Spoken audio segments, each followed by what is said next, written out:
On the night of our third wedding anniversary, I opened a small wooden box in my wife Emma's drawer. Inside, there was a photograph of a small boy. I turned it over slowly. My hands began shaking. The words on the back made my heart stop. To Mom, I hope you come back one day. Love, Oliver. My perfect life, the life I thought I knew, was about to shatter forever. My name is Daniel Carter, and until that night, I believed everything in my life was perfect.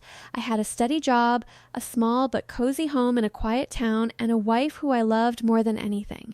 Her name was Emma Walker.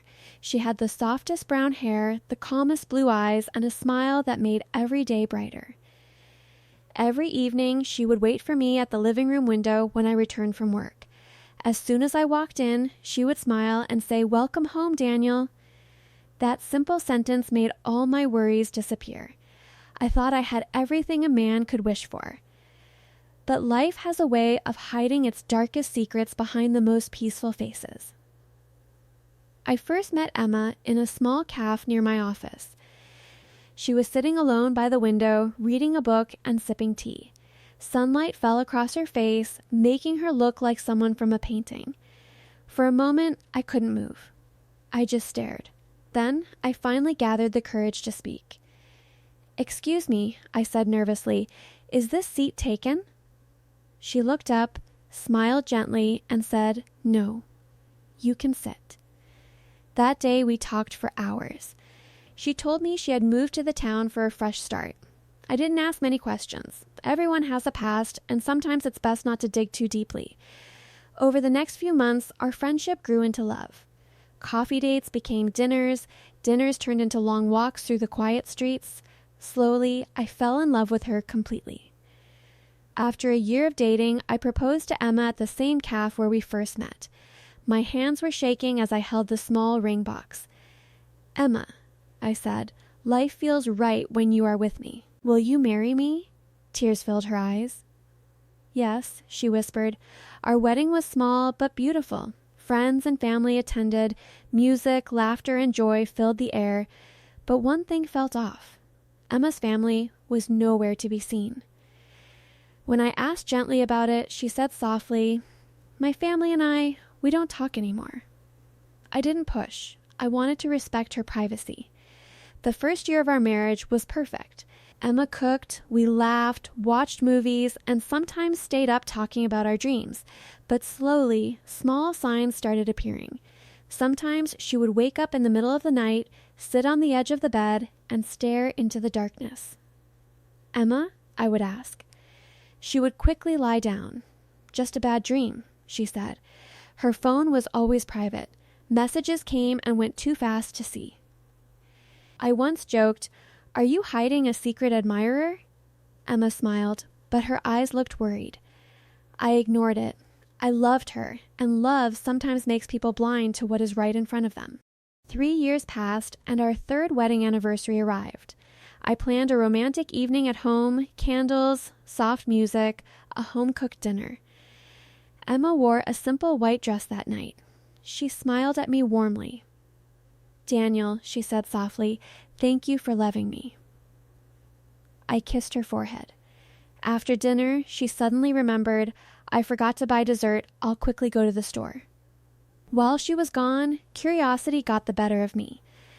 I opened the wooden drawer near our bed, hoping to find old photo albums. Instead, I found a small, locked box. The lock was weak. After a few seconds, it opened. Inside was a photograph of Emma with a small boy, around 4 years old. They were smiling together. At first, I thought it was a nephew or cousin. Then I turned the photo over. The words written on the back made my heart stop. To Mom, I hope you come back one day. Love, Oliver. Mom. Emma had a child and she never told me. Just then, I heard the front door open. Emma returned. She immediately noticed the photograph in my hand. "Daniel," she whispered. I asked, voice trembling, "Who is Oliver?" She froze. Minutes passed in silence. Then tears streamed down her face. "I was afraid of this day," she said softly.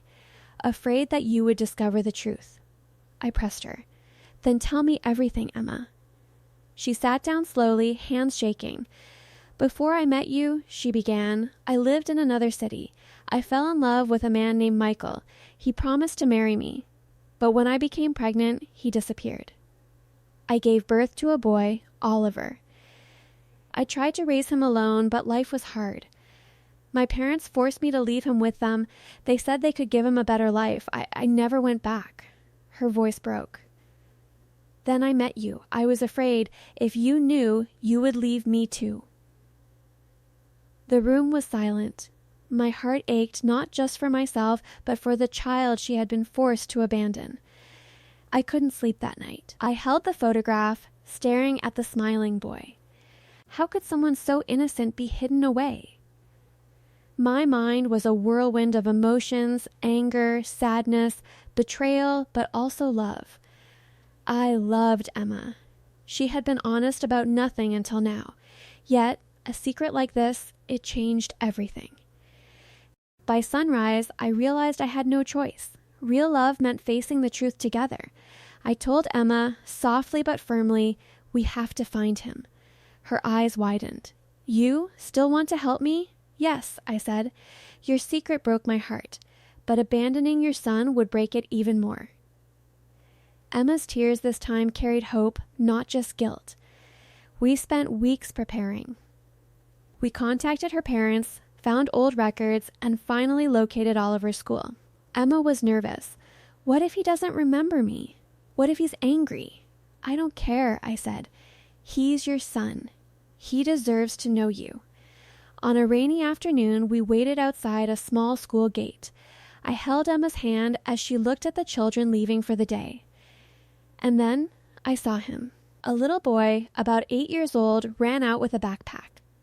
"Oliver," Emma whispered.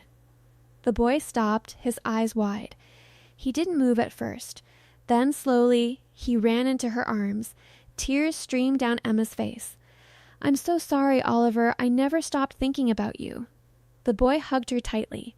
"I knew you would come back, Mom." I watched silently, my heart heavy with emotion. In that moment, I realized that love and truth, no matter how painful, can heal even the deepest wounds. Over the next few months, our life slowly began to change. Emma spent every free moment with Oliver, making up for lost time. I watched them laugh, play, and talk late into the night. I saw the mother she had always been inside.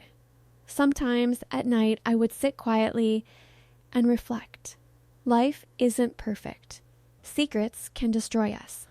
But love, real love, is stronger than guilt, stronger than pain. I realized that my anger and hurt were only small parts compared to the joy of reuniting a mother and her child. Emma and I grew stronger as a couple. Oliver became a part of our home. He learned to trust his mother again, and I learned that forgiveness doesn't make us weak. It makes us human.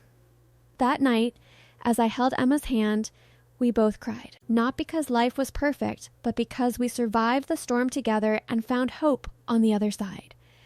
Life is fragile, love is fragile, but family is worth fighting for, no matter how dark the past may be.